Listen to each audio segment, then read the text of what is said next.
I know, I'm going to talk about that in a second. I'm going to talk about that at the end, yeah. Okay, yeah. What?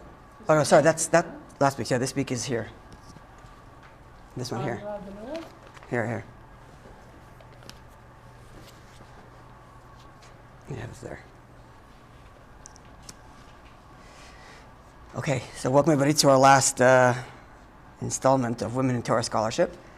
There are more women that we could have included in the series. But time constraints, and also I decided we're going to not go down to the modern era, because once you open up to the modern eras, and like now, it becomes, just thank God, this is the new reality. There's plenty of women learning and teaching online. Although, as I mentioned last time, really we should have included in this list Sarah Schneer. She should have been included. More than for her own scholarship, the fact that she paved the way for what we have today in terms of women learning, because she's the founder of Beis Yaakov. But alas, maybe another time we'll do a class just on her.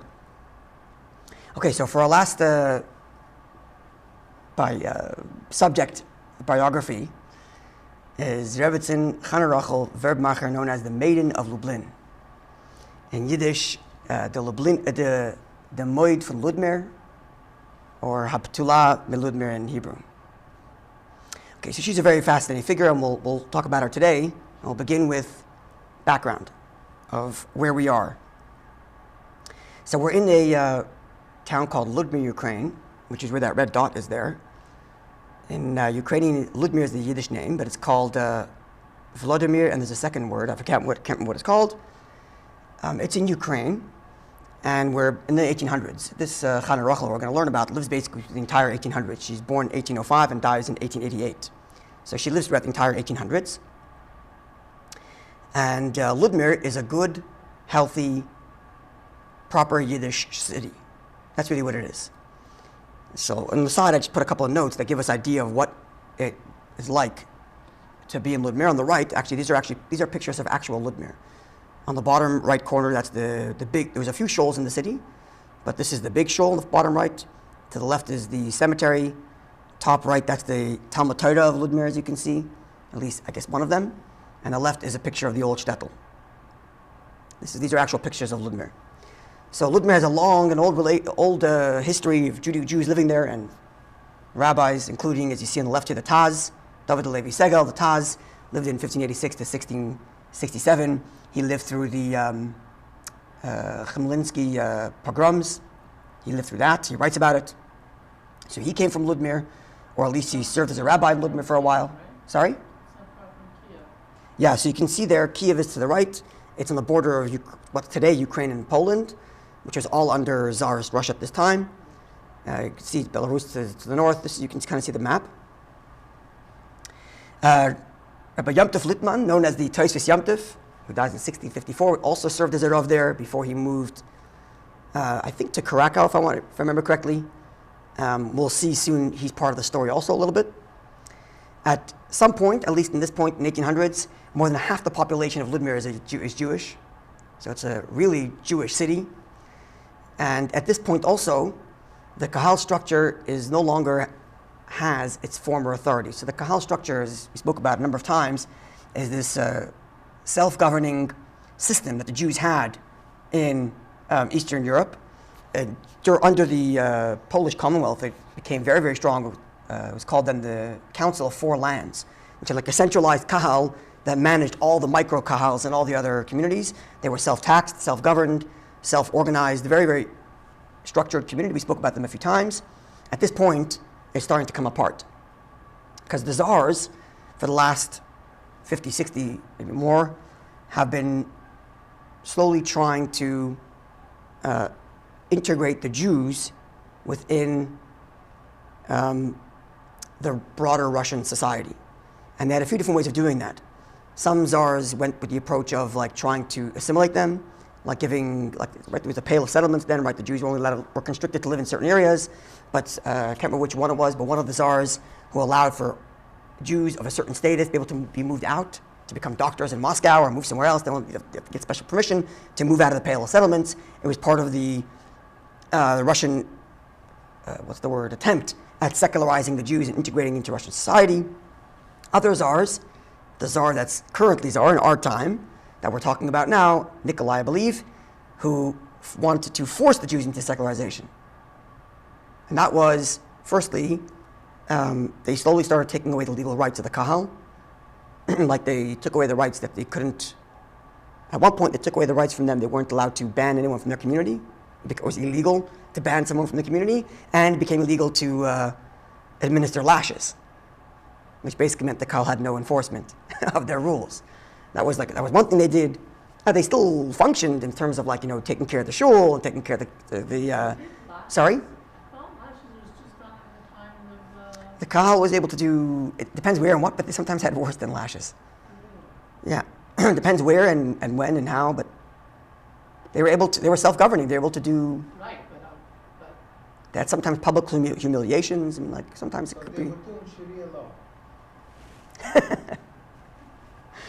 They were self-governing, so they ran the show. They were able to do really what they wanted, really.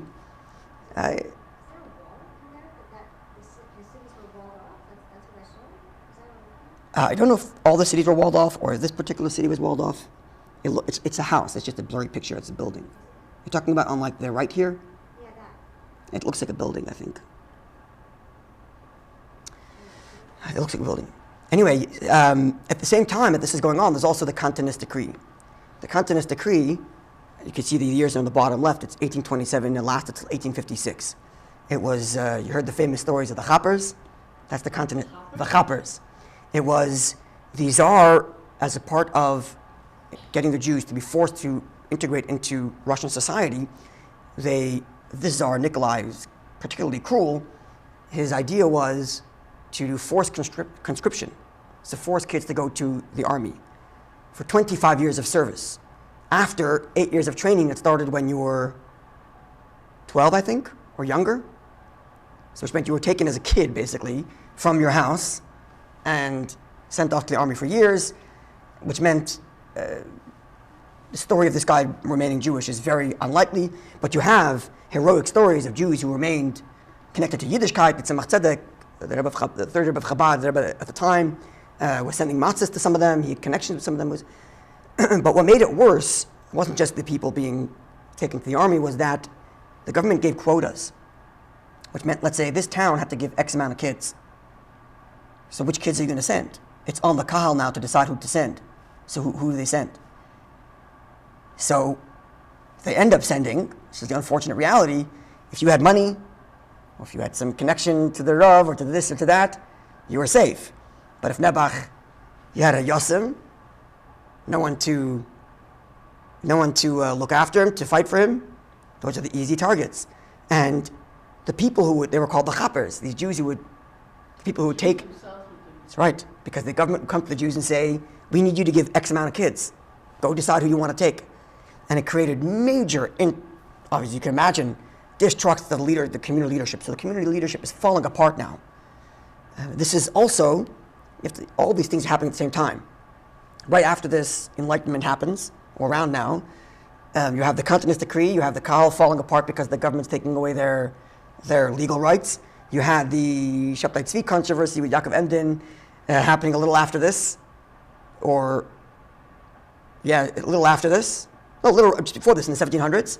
So all these things, you understand why the rabbinic leadership lost its former strength, and why secularization in Europe happened at the fast rate that it did in this time. Why Zionism became a thing, why socialism became a thing, Bundism, Yiddishism, right? This is the lead up to all that stuff, right? So the Cantonist Decree, besides for the fact that it was Nebuch, these poor kids, it created major infighting within the community and put people at a position where they were, lost, bereft, mistrusting of leadership, right? And you had kids hiding, or parents hiding their kids from Jewish chappers. That's what they were called, the chappers. Very, very sad story. There were a lot of big rebbes in those times, and they had no control over. Okay, so so unfair. Really, they should have let them take whoever they're going to take. It's not fair to. There's hundreds of pages written like this. There's a famous novel called Chaim Gravitzer. It's written a little after this time, but it's written about this time, and it's about a chassid. Actually, it's about a Lubavitcher chassid, who is a chassid Tzemach Tzedek, his name being Chaim Gravitzer. And it's a novel, originally written in Yiddish. And the novel takes you with him, this Chaim Gravitzer, from all the various different communities that were under the Tsarist Russia, to the Chassidish Lubavitch community, where he begins, and then he goes to he goes to Chernobyl. The Chernobyl Maggid lives at this time. Reb Mordechai Chernobyl, we'll talk about him soon. And he goes from there to the Litvischer, and in each place he's disillusioned by whatever.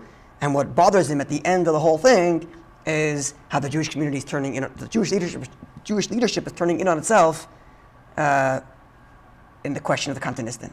So And that becomes like the major thing that turns him off. Maybe that they said that if there were like promising scholars, and I'm not saying that but maybe, maybe you could say that Money came into play, power came into play, who you married came into play, all this stuff came in. Like,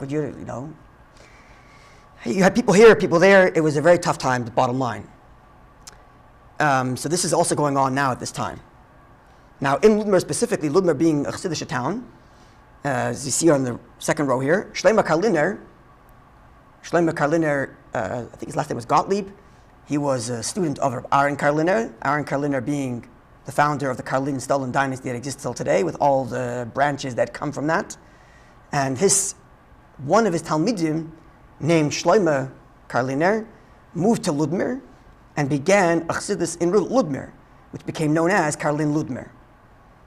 And his son, Rabbi Moshe of Ludmir, would succeed him. We'll talk about him soon also, because he lives at the same time and the same city as Chana Rochel of Ludmir. So this is the background of what's going on in Ludmir at this time. Okay, so now let's look at Chana Rochel Verbermacher's actual life, the Maiden of Ludmir. So it's very hard to know exactly what's true and what's not true. I'm going to show you soon the only one actual document we have about her existing. We'll see that soon. But most of what we know is from legend. The first book written about her is I think 100 years after she dies is the first book written about her. Har Dutsky, I think his name was a historian who went around interviewing people who knew her, and that's how they got information. So for example, this picture here on the right, this woman named Rochel Limunik, not sure how to pronounce it, she was young and she remembers the maiden. And she hear, the Moid, they called her in Yiddish, the Moid from Ludmir Moid. So she remembers her mother telling her stories about, or her father telling her stories about. So a lot of these stories every one of these stories that we're going to talk about have like 6 different versions from different, people, and some of the stories become become more folklore, become more fantastic, and all kinds of stories grow. But somewhere between all these stories, you kind of get, how do you know when you're getting the real news? When you hear 2 different sides of the story, so the parts that they actually agree on, that actually happened, everything else you're not sure. So kind of sitting here, you have all these different versions of the story, but they all share a certain thing. That's the thing that's probably true. So that's how this is all, the story's all pieced together. So there's a lot of myth around it, and she lived in the memory of those who were in Ludmir at the time for 100 years afterwards. There's still people talking about, I heard the story from my grandfather, my father told me, my mother told me that they once went to see her and whatever. That's where a lot of the stories come from. she's obviously not married. Shortly we'll see. She's called the Moid, so that you assume that she's not married. But we shall see about that. Okay, so the beginning of the story is that on the top left, with a bracha from a Rebbe, she's born to a Yid named Monash, Reb Monash. He was educated and wealthy, and she's born roughly 1806, somewhere there. We'll see how we know soon. So the story behind this blessing, first of all, who gave it is whether her parents got a bracha, or who gave the bracha. According to one story, it's Matal Chernobyl. According to other, I think it's Aaron Karliner. Whatever Rebbe's word that they're saying that gave this bracha.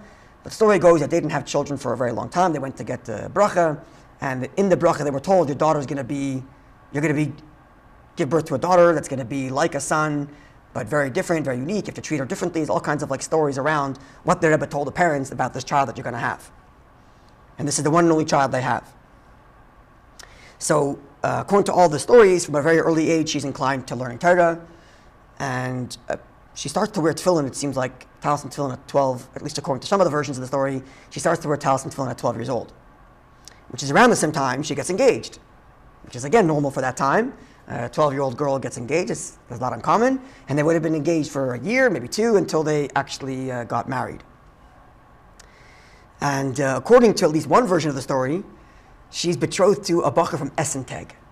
Essenteg is before yeshivas had dormitories and kitchens where they served their students. In a lot of cities, the yeshiva was voluntary. Anybody who wanted to come, well, actually, it's not true. The yeshiva, many yeshivas at least had you had to get tested before you were admitted as a bacher, as a student. But if you decided you wanted to come, you can get your own place to stay, figure out your own way to eat, and people in the community would do that. They would host bacherim in their house, and they would have what's called Essenteg, which is, let's say, every Tuesday I host these 5 bacherim. And that's like, I donate my Tuesday supper to the yeshiva to help to support it, and these 5 boys come to my house every Tuesday.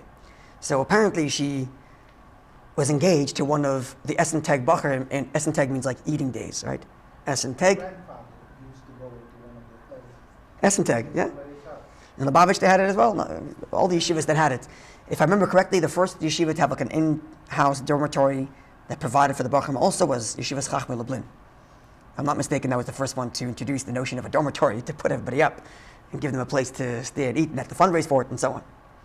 Anyway, so one of these boys who was coming to her house, apparently that's who she got engaged to. Now, according to the story again, she really liked him, and the fact that they had, at the top right there, the custom was that the chassan and kallah would separate until they got married, and that was too much for her apparently. It made it very difficult for her. And to add to that, during her engagement, her mother suddenly dies. There's also all kinds of stories about what her mother said to her before she died, giving her brachas and instructions. Anyway, but these two events, her mother dying and the fact, she was already feeling down by the fact that she couldn't see her chassan, and her mother's death obviously is very tragic. She basically goes into her own room, she shuts the world out, she's reading all day, she has her talis, she has her tefillin, and she's alone in her own world of Torah and Avodah. This is how the story goes. Torah and learning. Okay, page 3. So, at some point, this event they're about to describe is like the critical event in her life.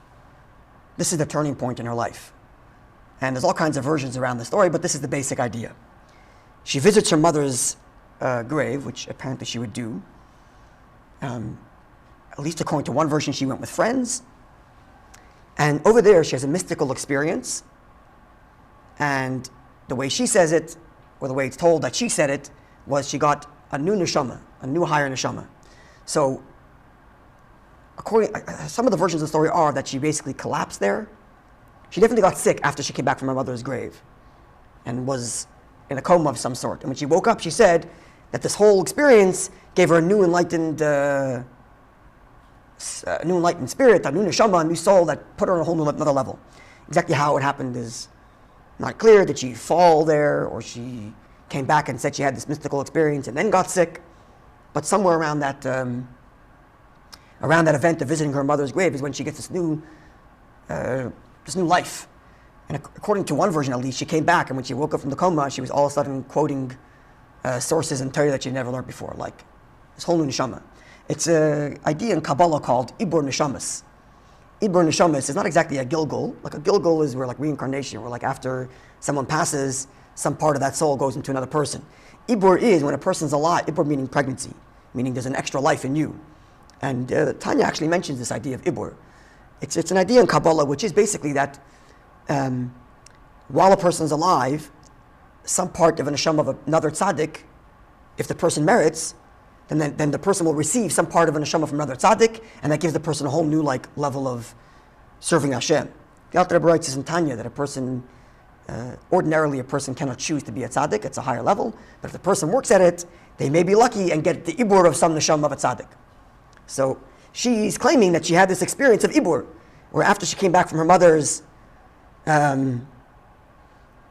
grave, kever, that's she gets re-inspired with new neshama. And from that point forward, this is when she starts to become As well known as a Rebbe. This was before Shabtai or after?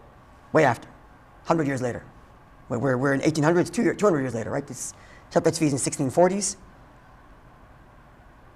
Baal Shem Tov is in 1700s. And now we're in 1800s. Yeah? We're third generation Chassidus, roughly. Tzemach Tzedek, let's say around the same time as the Kotzker, Shisra, and Matlat Shnabel, that's what's happening now. Chayz of Lublin is a little later, but around that time. No, sorry? No, the Chayz of Lublin would have been the same time. I'm sorry? Alter Rebbe passes away in 1812. So there's a little bit of overlap. She's born in 1805. The Mittler Rebbe is not Rebbe for very long. He's relatively not so long, and Tzemach Tzedek a little later. She lives a very long life, 1805 till 1888. It's a long life. For then, for sure. Sorry, for those days for sure, it's a very long life, yeah. 18 years. Yeah.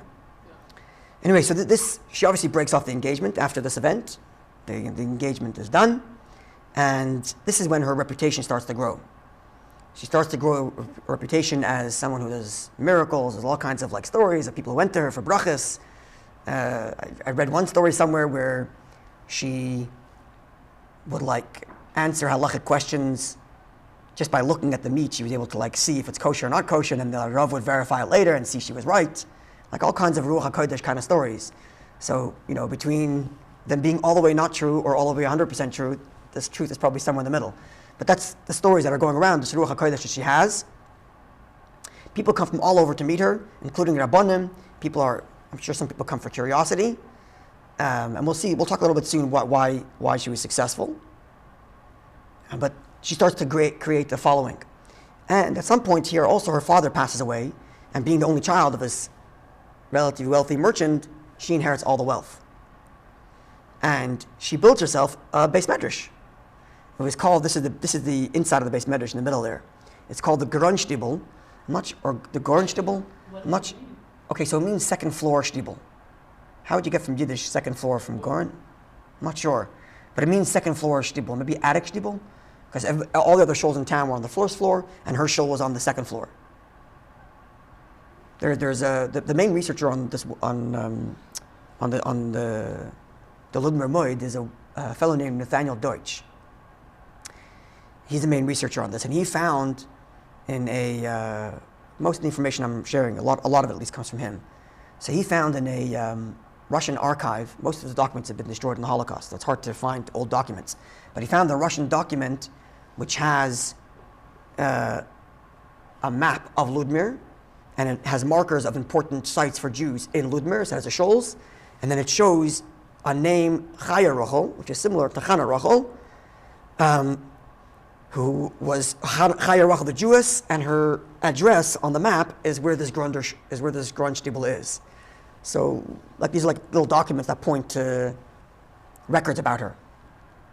But this is the inside of the shul, and she has her own shul. She was doing Tish, Kvitlach, Shalashudas, a full Rebbe experience, Dvar Torah, speeches, all of it. And sometimes for just women, and men had to go behind the mechitza, and sometimes she would sit in the front with like a mechitza in front of her. Sorry? Yeah, this is it. Sometimes she would sit in the front and put a mechitza in front of her, and then the men would sit there. I'm surprised she didn't come for a Okay, well, we're going to talk about that in a minute, yeah. We'll talk about the book, the backlash in a second. Apparently she would wear a veil and take fitlach that way. So people wouldn't see her, she wouldn't see them, but she would take fitlach, read them, fitlach means notes. She would take notes from her followers and give brachas. Functioning as a full Rebbe, which is why I wrote here, she's the first and in some respects, the only female Hasidic Rebbe. Now, it's true that you have, for example, today, the Belzer Rebbetzin, we'll talk about her soon a little bit more, who her husband's still alive. Her husband's the Rebbe, she's the Rebbetzin, but she's going around giving brachas and she's collecting notes.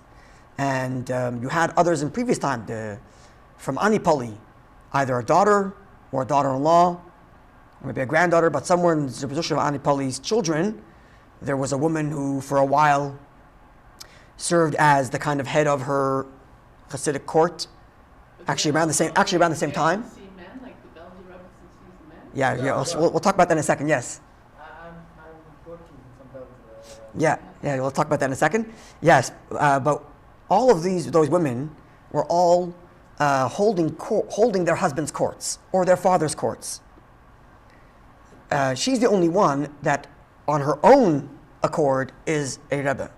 So, in other words, usually the title Rebbetzin is, most times, is wife of Rebbe, which is, all the other women in Hasidic courts are of that nature. Even Lubavitch, you had sometimes the Rebbetzins that were very active in the courts of the Rebbes. The Rebbe's grandmother, the Rebbetzin Rivka, the Rebbe Marash's wife, the Alter Rebbe's wife was very active and involved. You had that. And in some courts, the husband died and she was involved, she would remain. In Satmar, it also happened, right? When Rabbi Yerlish passed, that's right, she ran the court. And she was involved in the situation with her nephew. It didn't last very long, but she was certainly very influential. She had 11 years after he had the stroke. She was running the show. That's right. She was running the court. But she didn't function as a Rebbe. She was holding the court for her husband, and then eventually for her nephew, right? The Berach Moshe ended up taking over, right? But so you have that. But there was a big machlek which she was trying to deal with, right? So that happened in many other Hasidic courts also, going way back to the beginning. But a woman to become a Rebbe on her own merit, to the best of my knowledge, this is the only one. I don't know if there's another one. Okay, so this is her height. Now we'll start looking at the opposite. So on the top left here, right, there's a lot of opposition to her status, obviously. There's major backlash. And she's even accused of being possessed by a dibuk. So there were those who would say that when she went to her mother's grave and collapsed and had a new neshama enter her, it wasn't a ibur, which is like a positive thing, it's a neshama of a tzad that came into her, but she was possessed by a dibuk, which is like the inverse of an ibur. It's a negative neshama possessing her. So she's blamed for that. And all the stories tell us that the Mordechai of Chernobyl, Matel Chernobyl, the famous Chernobler Maggid, who was the most influential Rebbe at the time in this region. In this region, he's pretty much the largest court of Chassidus at the time. He came to visit her and persuade her to get married. You have to get married. This is not a seder. This is not the way it's supposed to be. You have to get married. A Jewish woman's supposed to get married. And there's all kinds of stories. She refused, and then he convinced her, back and forth, until she finally agreed, and she married. Now, there's different versions too. Her husband was. According to one version, he was a sofer in town. According to another version, it was her gabbai. She has a beis medrash. She has a court. She has a Hasidic court. She has a gabbai. So according to one version, she married the gabbai. According to another version, she married a sofer, just a sofer in town. According to another version, she married another Essen Teg Bacher, someone she knew from when she was younger. Different versions, no one knows. Now, what's interesting... But not a big Rebbe. No, she didn't marry into royalty. She didn't marry into like a Hasidic court.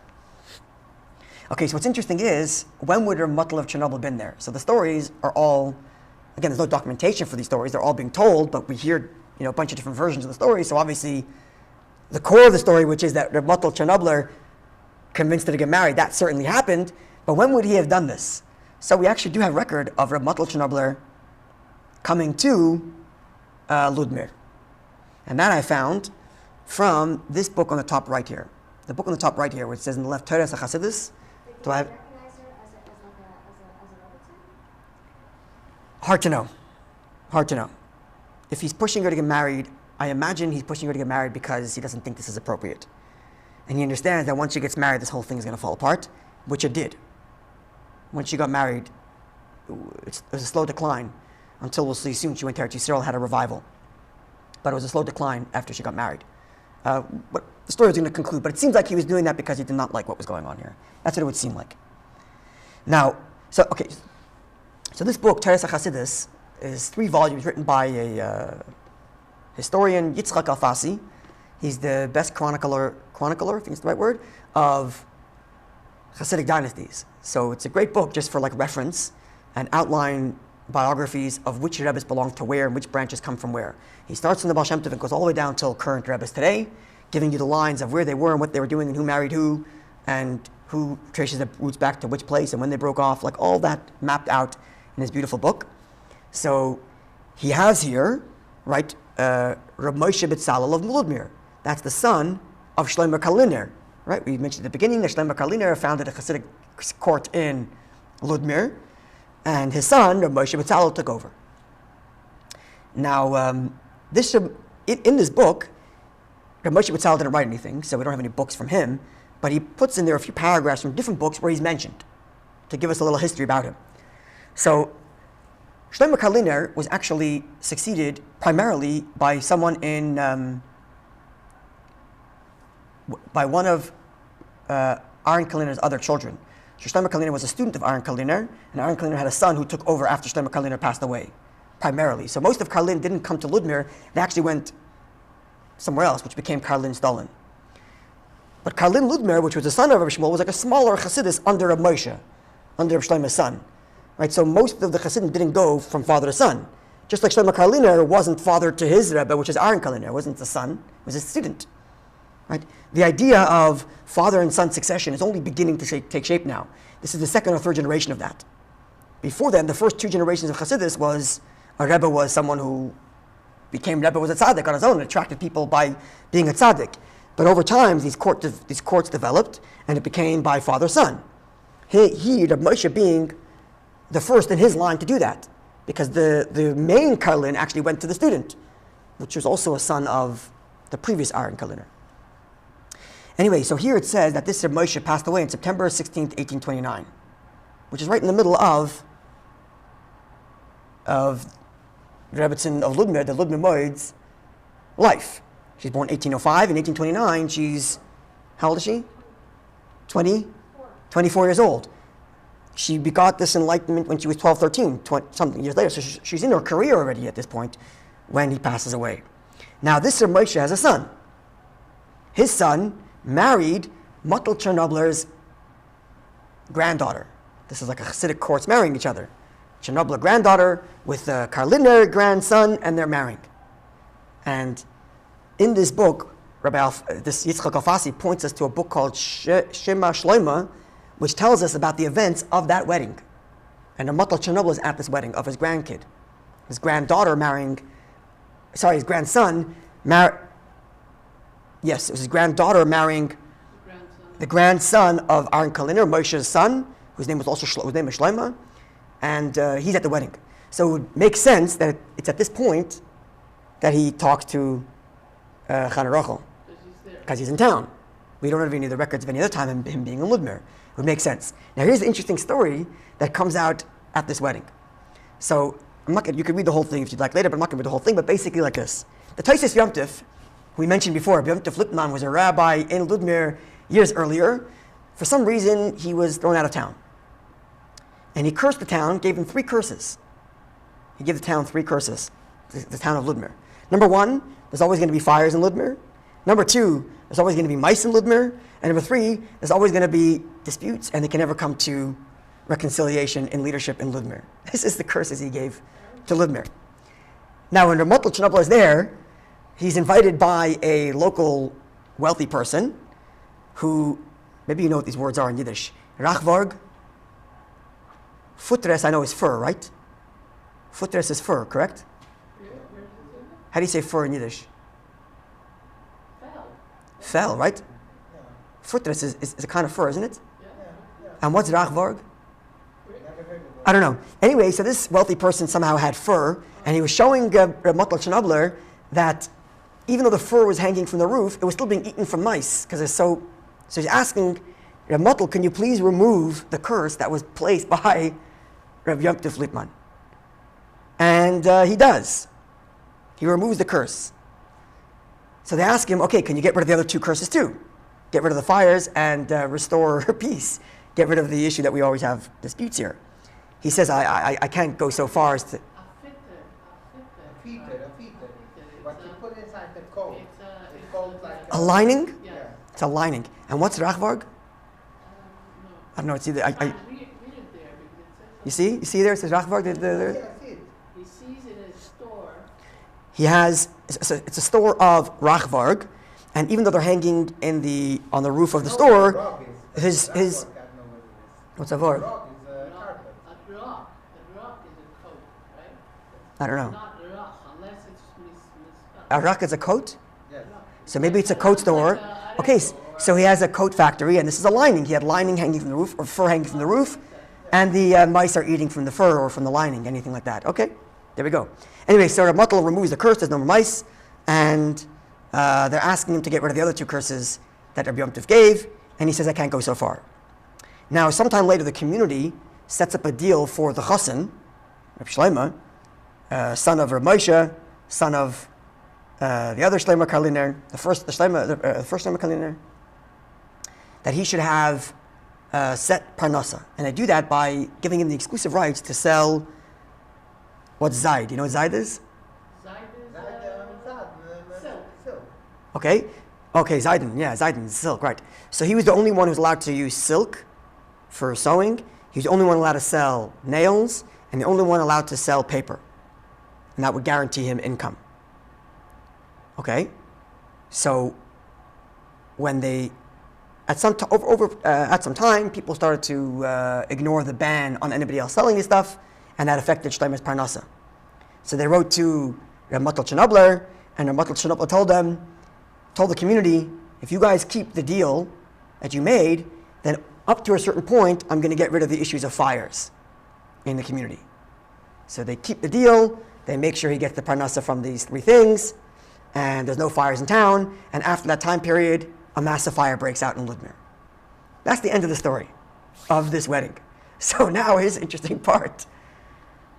How is the story of the wedding? I don't understand. This is the story related to Rabbi Shnabel's visit at his grandkid's wedding, which we're assuming is the time that he would have met with Chana Rochel of Ludmir, compelling her to get married. Now the interesting thing is that he talks about machlokes in the city of Ludmir. And it's Nowhere in the trying to story, destroy the whole city. right, so nowhere in the story does Rabbi Chanabler remove the curse of no machlokes. He removes the curse of no mice, he removes the curse of no fires temporarily, but doesn't remove the curse of machlokes. So, again, maybe you have Rav Moshe of Ludmir here, and now he has a woman who's a competition. There's a machlokes maybe going on here. Maybe. Again, this is all speculation. I have no source for this, but it would make sense considering other things we know, that Rav Moshe himself didn't attract many of the Karliner Chassidim. He was the local Rebbe, taking over his father. Most Karliner Chassidim went to Rav Noyach, I think his name was. Sorry? I don't know. I think. Who was the Moshe Rebbe? What? So I said, the line didn't end, it ended at the Holocaust. I think he had one son, maybe one after that, and that was it. This Shlomo who we're talking about that got married, he became Rebbe after his father passed away. And then I think it pretty much ended there. I think it ended there. I don't think it lasted very long. Anyway, so I'm just suggesting that maybe there's implied here that there's a machlokes, that there's a dispute in the town. It would make sense. You have the local Rebbe who's taking over from the great Shlomo Karliner, and then you have a woman who's popular. I'm still fascinated. People traveling from all over to meet her, not to meet him. People are traveling to see her, not to see her Moshe. How this Baal Hadosus Yom Tov could do such a thing. I don't know, this is the story, we have it here. This is the story, can I tell you? So the two pictures here you see, on the left is the kever of Moshe Meludmir, and on the right is the kever of Matal Chanabler. Right, Moshe Meludmir being the Mechutin. Okay. So now, on page 5, her marriage ends in divorce very quickly. And with it, her Ruach HaKodesh leaves her and she goes back into solitude. And this becomes a decline in her leading a Hasidic court. In Europe, this is the end. She doesn't lead a Hasidic court afterward. She only moves to Eretz Yisrael later, and that's where she resumes her role as a Rebbe. Right here, it's between the years of 1858, 1863, when she moves to Eretz Yisrael, and she starts to slowly become a Rebbe there again. And some of the older Yerushalmim who were interviewed by the author I mentioned before, Nathaniel Deitch, they remember her. She would lead trips to the Kaisel, she would lead trips to the Cave of Rochel. According to one story. Cipher left from her, but she wrote something. Okay, so we're going to see a few Torahs she has in a minute, but no sefer, no book. So, according to one of the descriptions I read, she used to wear a talis and tefillin, and she would go down to the Kaisel with a talis and tefillin, and people would come running after her. Some people, pointing, laughing, and some people going along to get the inspiration to daven with her. So you had like a mix of like reports in Yerushalayim, people laughing and some people supporting her, curious certainly. So it's a very interesting life. Sorry? No one throwing rocks? I don't know. So now, about her divorce, here's the interesting thing. There's a few different versions about her divorce, why a divorce happened. According to one version, she only got married because her matl number told her to, and as soon as she divorced right away and basically told her matl, I did what you asked, now I'm goodbye. And then that whole episode made her retreat from performing as a Rebbe because of the whole thing, which again, to your point, maybe her matl are coming there telling her to get married is not in support of her per se necessarily, because it ended up making her recluse and not perform as Rebbe. And Sounds like he sort of, not forced her, but he really coerced her to do it. it's of course, because we don't know what happened in private conversation, but Right, but he pushed her she to. didn't want to do it. No, she didn't want to. Another version of the story is that the marriage never was consummated, never came to completion because the husband said, I see the Shekhinah, I can't do this. According to one version, that's why they divorced the next day. This is another version of the I story. don't believe any of it. There's all kinds of versions to the story of why she divorced, but the end was that she divorced very quickly. And it's hard to know because there's another version where I read that she had children. Some guy claims to be a grandkid. But every other version says she was the moed, she was a psula, she's called a psula, she's called a maiden because she was pure her entire life, if you want to put it that way. So it's hard to know exactly which version of the story is true. According to another version, when she was in Israel, she tried getting married again, but that also failed. It's not quite clear exactly. It doesn't seem like she certainly wasn't married in a permanent, real relationship. And we know this because the one and only actual document of her existence is the Montefiore census. She moved to Eretz Yisrael. Moses Montefiore, living in London, decided he wants to take, which is the Palestine then. Palestine is under British occupation at the time. And Moses Montefiore, connected with the British government, wants to take a census of what's going on in Jerusalem. So he has a ledger. And this Rochel Chana shows up in two of the ledgers, two of the censuses, one in 1866, one in 1875. The one from 1866 I could not find online, but the one from 1875 I was able to find. And here you can see on the right, she is, look on the top right if you see there, Luach Shemois Ha'almonos. Here's the name of widows. So they divided the census by section. Let's say married, and then they had a section for widows. And she is put in the section of widows. Now, according to, again, Nathaniel Deitch, he writes that it's not uncommon that a single older lady was also put in the widow section. It doesn't necessarily mean she actually was a widow, especially because, so if you look here with the yellow arrow there, it says, Harabonit Hatzatkonis Chana Rochel, the righteous Rebbetzin, Rabbanit Hatzatkonis Chana Rochel, and then there's no name under the second column, which says, Shem Baal HaNifter, the name of the deceased husband. There's no name there. So she's put in the widow section, but no husband noted. Then it says her age. She's 69 in the year Tafresh Lamed Hey. Tafresh Lamed Hey would be 1875. So 1875 minus 69. How old is she? If she's 69 in 1875, so she's born in either 1805, 1806. That's how we know her birth year, because she's 69 in 1875. And there it says Ludmir. And then it says the year she came to Israel is Tafresh Yutes. That would be either 1858 or 1859.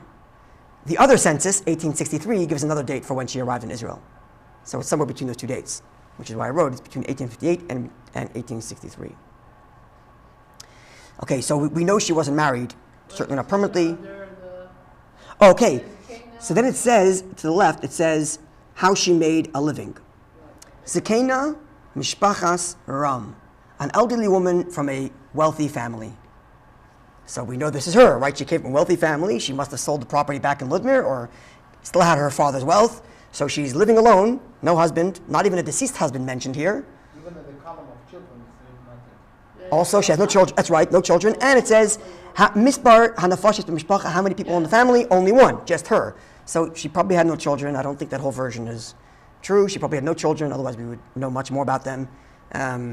No proper marriage, certainly. No, not even a deceased husband to talk about, right? And she's referred to as Harabanas Hatzidkanas, the righteous Rebbetzin. Usually the righteous Rebbetzin would come along with a husband.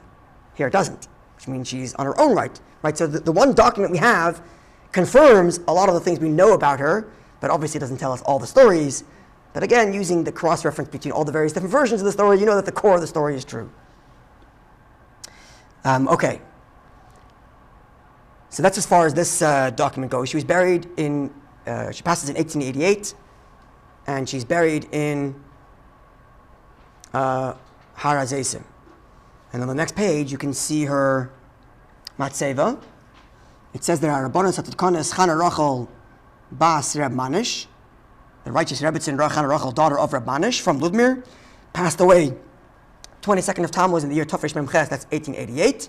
And on the bottom, if you can see, it says there, Minoshim Ba'al Shel Torah, from amongst the women who sat in the tent of Torah, Tevorach, she should be blessed, or shall be blessing. This matzeva, this tombstone, is a reconstructed one. It's not the original one. The original one was destroyed.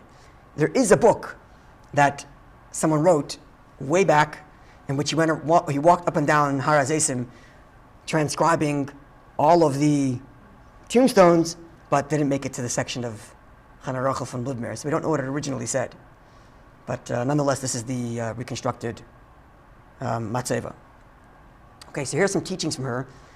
I'm just going to translate them without giving a whole Chassidus share because the quotes are nice. These are the quotes that I found online from her. Quote number 1. Any kol machshava tova, any pure thought that comes from the depths of one's heart, the mind can never grasp it at all. If it's a true desire, the intellect doesn't process it. Teaching number 1. Teaching number 2. Someone whose holy thoughts accompany them and the rest throughout their entire life is never alone and never, umla means like sad in their loneliness, because these lofty thoughts surround them and protect them from their loneliness. So in other words, if you have holy thoughts of Torah, you're never lonely. This kind of matches her life, right? Okay, now the next teaching is a little bit more Hasidic, if you will, which is, every moment exists on its own. Anything that is was not in the past. And even if it was, it's now being renewed. This sounds like the Hasidic idea of Hashem recreating the world every single second. So she's saying every single second is like a new creation, and therefore it never really existed. And if it did exist, it's being renewed now, but it's a unique existence currently. That's what it seems like she's teaching. And the fourth teaching is, this is a great line, whoever doesn't see God everywhere doesn't see God at all. Isn't that a good line? If you don't see God everywhere, you don't see God at all. It's a good line. You can take that away from her. Okay, finally, some thoughts. Every historian that writes about this differently, depending on where they're coming from, whether they want to promote a woman being a Rebbe or they want to not promote a woman being a Rebbe, will write about it very differently. But you find the same themes come up in all these historians' analysis. And all the themes that come up answer both questions. Why was she successful and why was there opposition? Right, depending on who's asking the question. But they all come down to the same thing. Number 1 is, she was independently wealthy. She didn't need anybody. She didn't have to answer to anybody. And this is not true of most Hasidic courts. Most Hasidic courts survive on donations. In fact, in Eastern Europe at this time, you actually had a tax. If you want to be a Chassid of X court, you had to pay X amount a year. Membership fee. And she is independently wealthy, doesn't charge anything. That's a good enough reason for someone to be attracted. If someone's a poor person but wants to be part of a Hasidic court and get his inspiration, it's free of charge in Ludmir. That's reason number 1, why again she would be successful, and also why there would be opposition. Right? Reason number 2 is, she's not part of a dynasty. She's not part of she didn't marry into any great dynasties, or herself come from a dynasty. She was independently attractive as a Rebbe, which is a unique feature that starts here and starts to grow a little later, and then actually nowadays is regrowing again. See, so this is a little bit cynical, but what happens is the first generation of Hasidus is meant to be an inspirational movement. That's how it came onto the scene. It's an inspirational movement. 2 generations later, it becomes an institutionalized movement. Right? Beforehand, in the original, they were the counterculture. The institution was the kahal of what we would call misnagdim today, or the Torah, scholarship. They led the community, sometimes leaving behind the masses. And came the counterculture, the Baal Shem Tov, the Maggid, and the Hasidim. They were the counterculture, attracting new inspiration. But then, fast forward 60, 70 years, or 100 years, and they are the institution now. They're not the counterculture anymore, they are the institution. Which means they don't have to have inspiration to attract anybody. They're just the institution. In fact, one of the czars, as part of the ploy to undermine the kahal, was that the czar legalized the leadership of Hasidim. Legalized it as like a form of Judaism. So you're able to have a separate kahal in the community.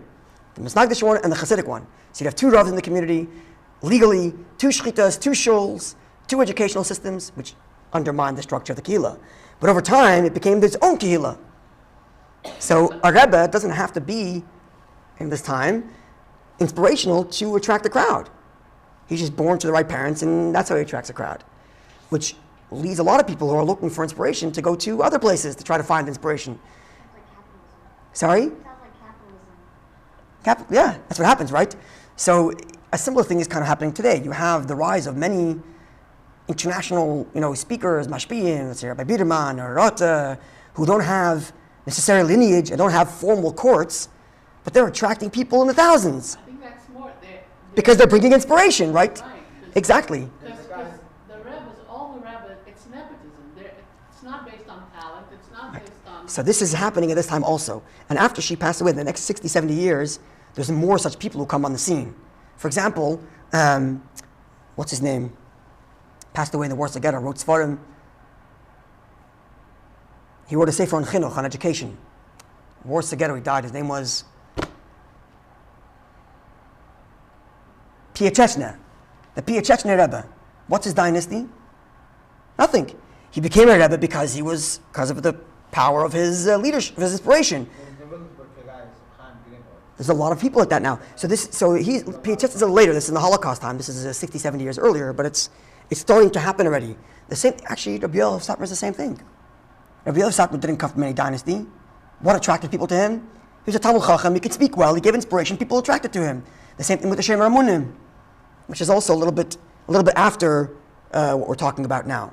So this is the beginning of that time where people are starting to not be so excited with the dynasty leaderships and looking for alternatives. And that would again explain why she was attractive. Because she was inspirational. Her attractiveness was simply her tzidkas, was only her righteousness, nothing else. Right? And thirdly is the fact that she was a woman. That's obviously very intriguing. You hear about this Wonder Woman who's giving brachas. So first of all, half the population is excited to hear about you because there's no other options anywhere else for women giving brachas. But even if you're a man, a woman doesn't charge to be a chassid. She speaks Torah that's clearly inspirational because it's attracting people, and she's a woman. This is so interesting. So all that combined is the reasons for why there was opposition and why she's successful. So both her success and her downfall, at least in Europe, before she goes to Israel and recreates herself, is all for the same reasons. So you'll hear these three things from all the historians, either coming from the positive or from the negative, but they all end up saying the same thing about her. Doesn't sound like she really recreated herself that much in Israel. I mean, she had... Not to the same degree. She didn't have there are stories of her taking tfitlach there, giving brachas, giving shiurim, giving classes. A lot of women would follow her. Her trips to the Kever Rochel would have women. She would give a shiurim there. The stories of her going to out to the mountains and taking groups with her and singing nigunim, and so it wasn't exactly the same thing as she had in Europe, which was like mamash, like a Hasidic court, but still she was recreating herself a little bit there as well, right? And this comes down to the Beldes Rebbetzin, which is I think today is a similar thing. It's true that she's sitting in a position because she's her husband's wife, but she also comes from Rebbe. She clearly has a mind. You can go online, you can listen to her classes. She speaks, she has groups, she's giving brachas, and here on the right, She knows how to learn. I don't know if she knows, I can't say she knows how to learn, but that's right, she's from Visionist, right? The Visionist Rebbe had 3 Aedims, all became Rebbes, right? One of them is Bells, the Heintiker Bells, right? Satmar Rebbe's wife. It's also Vishnitz, right? And there's a third one also I'm missing. Huh? Belz, Satmar, and... Sarah Rebbetzin, who She just just passed passed away. away. Oh, so the Square Rebbetzin, there you go. Oh, that's right. Square Rebbetzin is also Vishnitz. So that's three... She passed away last week. Yeah, I saw that actually, yeah. Yeah. So this picture on the right is Shulam Lemmer, the singer. I was looking for pictures of... I want to see get pictures of the Belz Rebbetzin interacting with a male crowd. You Google Belz Rebbetzin, most of the pictures that show up is her talking to women, or taking kvitlach from women. But here, Pictures, she goes into the Talmud Torah and she speaks to the Yeah. boys. A lot of pictures. she goes to speak to the boy. I didn't see that. What I did find amazing was, I mentioned this a while back, was that the Beis Rezel, which is the Belz girls' school, doesn't say under the leadership of the Rebbe. It says under the leadership of the Rebbetzin. And that's a new thing. Because if you Google it, you'll see the older pictures say Tachas Lasis, Chak Admor, under the leadership of the Rebbe. But the more new pictures say under the leadership of the Rebbetzin. I don't know when that switched, but it's interesting to note that. But anyway, this is a picture I found. Shalom Lemmer, he puts a post out. He's so excited that on one of his trips, he went to go meet the Belz Rebbe and the Belz Rebbetzin to give them each, to give them his album, his CD, and to get their bracha or whatever. But he doesn't go, they're not sitting together and he gives it to them as a couple. He gives it to him as a Rebbe, and he gives it to her as a Rebbetzin. If you look at the background, you can see a lot of guys standing. That's exactly. She's feeding her own tish of some sort. So this, I don't know if it's not the same thing as the Ludmir Moed, who is literally independently not married to anybody, just on her own became a Rebbe. But there's There's a little more There's a- legitimacy, I think, to her. sure, lineage-wise. Yeah, no, I just feel the idea that she didn't get married, that it's not the way. Right. So I should have added maybe a fourth thing here, yes. I should have added female and single. That added both to her success and the opposition. So you're right, it's true. But just the Belz Rebbetzin doing what she's doing, and I imagine there's going to be more coming like that soon, as women want more leadership, it's going to end up happening, I assume. And I don't know if the Ludmir Moed is going to serve as a model or not. I doubt she will. I've never. But nonetheless, this is like a... I've never heard of her, never. Yeah, I heard of her, but not know this much about her until I prepared for this class. During those times, during the 1800s and up until very recently, women were not allowed to have an independent life. Yeah. They had no voting rights. They had no rights Yeah. whatsoever. Secular for society her- either. Yes. So for her to be someone of a place of, you would think, who has voting rights, so to speak, because she has an ability to Yeah. make decisions, kind of thing. Yeah. I think that is something that society wasn't able to really. That's certainly true. And that was, I would think, was the biggest thing, because a woman who's That this is the biggest factor. Yeah. already is something Yeah.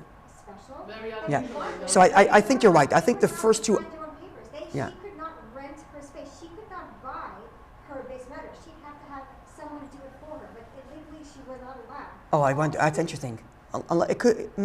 It's possible that's an inheritor. She was allowed to own her own property. I don't think so. I don't know. That's a good question. Legally, if she was allowed to own her own property at the time. I don't know. It's a good question. She needed someone to sign with her. A woman was not allowed to. I have to look up if in that time, in that place. Because she's an inheritor, right? So it could be she was able to... I don't know.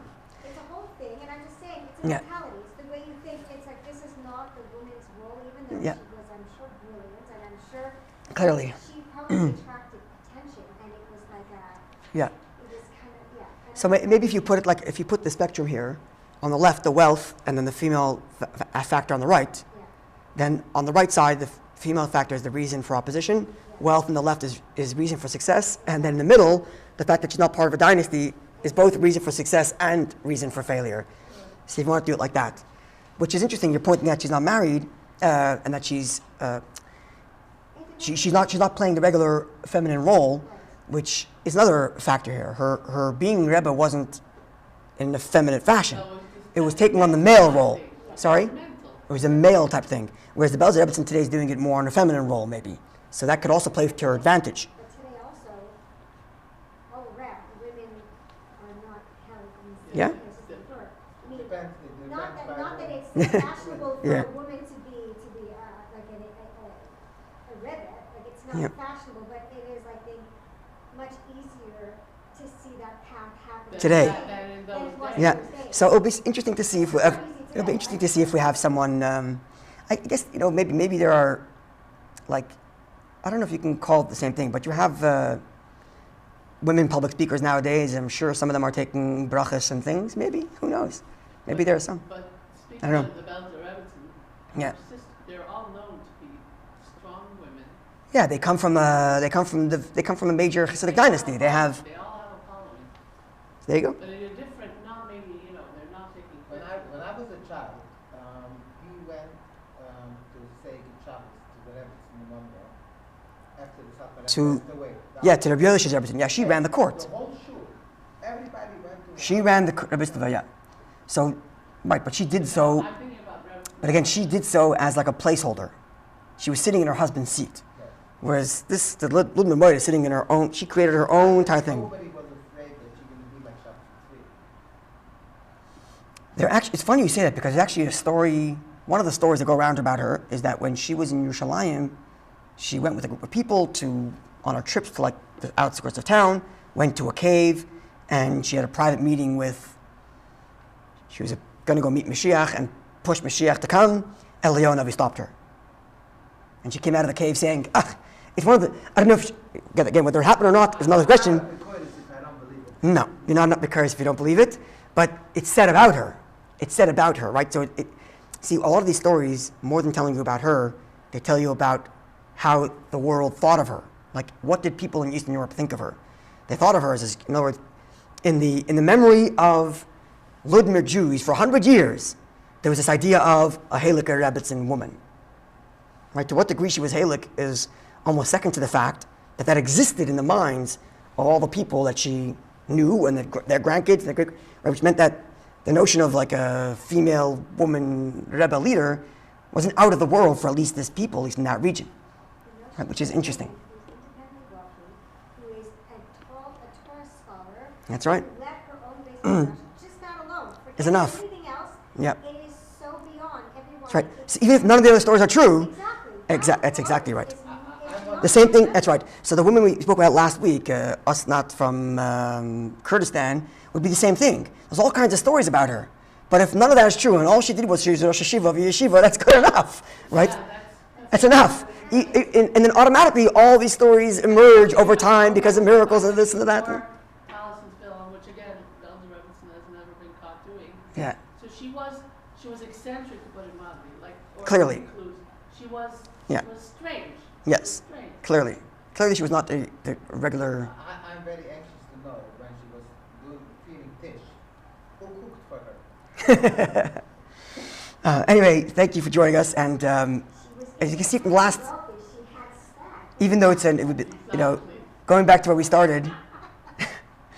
Actually, no, I'm mixing a different story. I was going to say a different story I remembered to me.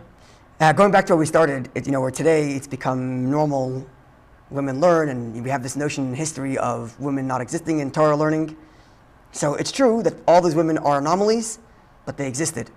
And as we saw throughout the last 5 weeks, in Kurdistan, in Morocco, Algeria, in Europe, and even in Hasidic circles, these exceptions existed. The And best part to me of the whole class, which I found very, it resonated very much with me, is that even though the schar is not the same, we spoke all about that, but that Torah refines a person. So if a woman learns Torah, Rabbi Yosef Massas said that, yeah. it's part of that, no matter what. Yeah, Rabbi Yosef Massas wrote that, yeah. That's very nice. And I think that women always learned, we just probably didn't learn the way men learn. Okay, so we spoke about that also. They're always learning. It's just a question of Yeah. It seems from most sources that most women learned in the home. They learned how to read. Jewish women learned how to read, which is better than their non-Jewish counterparts. And from most of the sources we looked at, it seems like most women learned at home. Like, they all knew the laws of kosher, they all knew the laws of nida, they all knew the laws of Shabbos, but from their mothers. Only for themselves. From their mothers at home. That's what it seems like most Jewish women were doing in terms of learning. The people we spoke about were people who were like beyond that. I'm just going to say, when you're home and you've got nothing to do with the books that you have with all Torah books, I am sure that they were cracking open books, they just weren't advertising. Okay, They so that's a funny thing. So So but for most women, they have their board, it's Shabbos, and they do, they go and they take a book and they go and they read. Most women were not bored. They were just trying to stay alive. Most women were trying to stay alive, trying to survive childbirth, trying to survive their pregnancies, trying to survive their husbands, trying to survive their kids. Number one. Number They two, didn't have like the it's not leisurely like time that we have the luxury of being able to like be bored on Shabbos afternoon and learn. But Most also, of the you women know, are not able don't to do that. forget